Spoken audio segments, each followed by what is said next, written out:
Every astronaut who ever flew with us, whether a U.S. astronaut or not, was invited to this celebration, but none are greater in their accomplishments than John and Neil. And the demands on their time are voracious. They are very, very public people because of what they have done, and they have borne the burdens of those public lives that they live with a grace and an equanimity that most of us can only aspire to. And I thank both of you for being here tonight. One thing about that is very enjoyable about our 50th birthday, our 50th anniversary, is that we're still young enough to be able to interact with those, not only our astronauts, but also our flight engineers, those on the ground who help bring it together. We're still young enough to be able to interact with many of the folks who started out with us.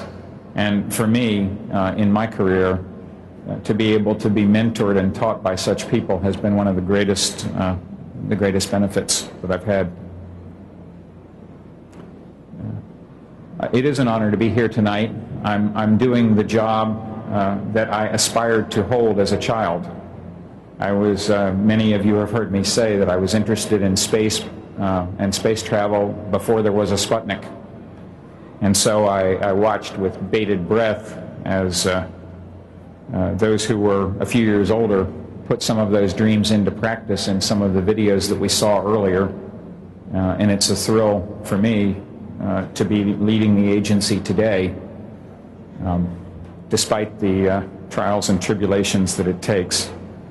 And so thanks to all of you for coming here tonight to help celebrate Becky's and my anniversary. I can't leave the theme of anniversaries without also mentioning that it's the birthday of someone who is a dear friend and to many of us and a close colleague to some of you, John Young. It's John's 78th birthday today. I wish he could have been here tonight.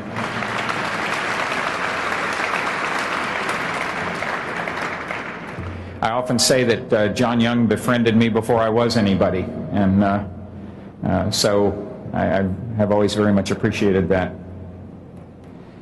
NASA today is doing well. I believe that we are doing well. I believe the evidence before us supports that. We're in the final stages of completing the International Space Station, much tougher than we ever thought it would be, for many reasons lying entirely outside the technical, but we're getting there. And when we are done, it will be an engineering and scientific accomplishment beyond anything yet achieved by the human race. On other fronts, we just soft landed on Mars for the third time in history this past Memorial Day. It was an exciting event as I've ever been able to witness. We still have 2 rovers running around Mars as we speak today. I spoke the other day with one of the folks who earns his living by driving a rover on Mars. It's a tough job, but somebody's got to do it. The Dawn spacecraft is on the way to the major asteroids in the asteroid belt. We have no idea what we'll learn there. We can be certain that we'll learn things we didn't know. New Horizons is on its way to Pluto.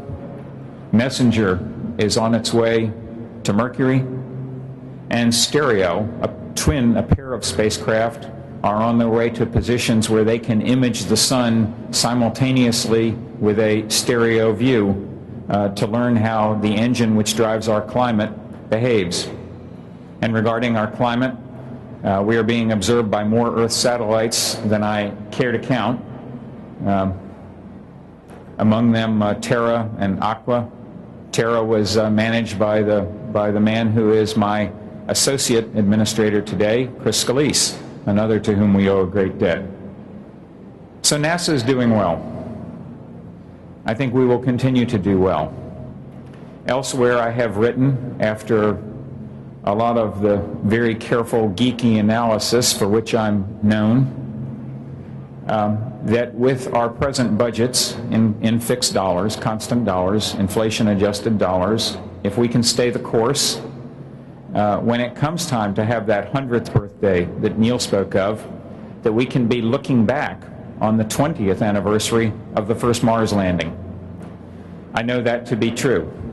It's available in the technology and it's available in the budget, but it requires that we act with unusual persistence for Americans and that we stay the course and that we stay true to what it is that we believe the proper goals are for our agency into our children's and grandchildren's time.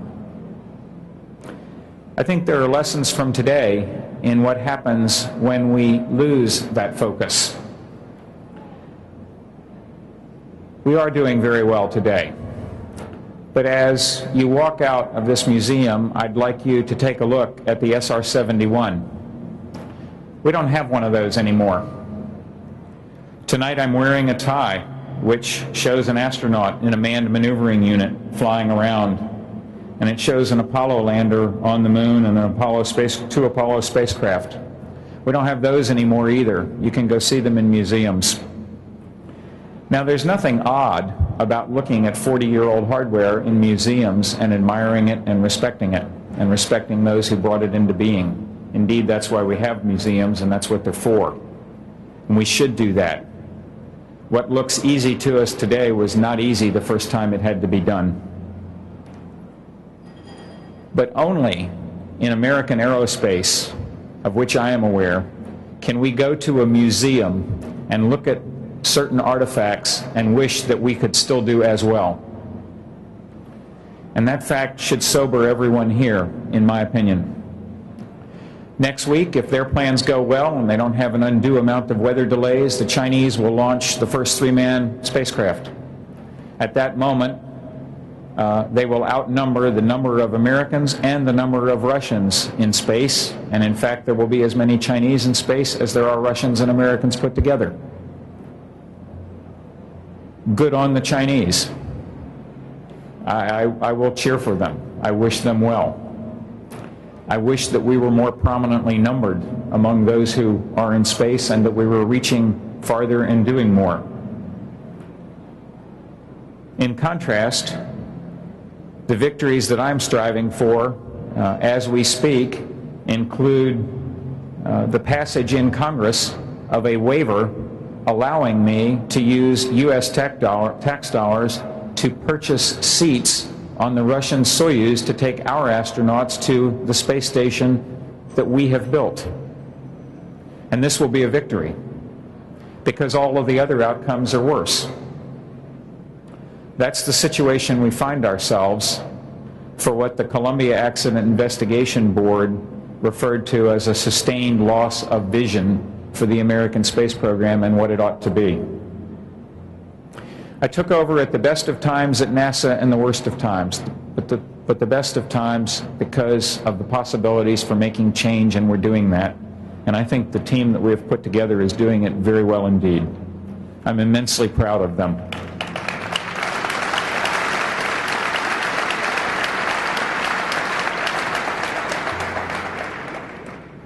But we're not, on our 50th anniversary, celebrating the 20th anniversary of the first landing on Mars, and we could have been, because we lost focus. And we lost an understanding that everything worth doing cannot be summarized on an Excel spreadsheet and presented for a cost-benefit analysis. I hope that in the next 50 years, we can hug that understanding to our bosom, and then those who stand here in this museum, which will be here in 50 years, can look down on the crowd and say, isn't it great to have a base on Mars? Thank you.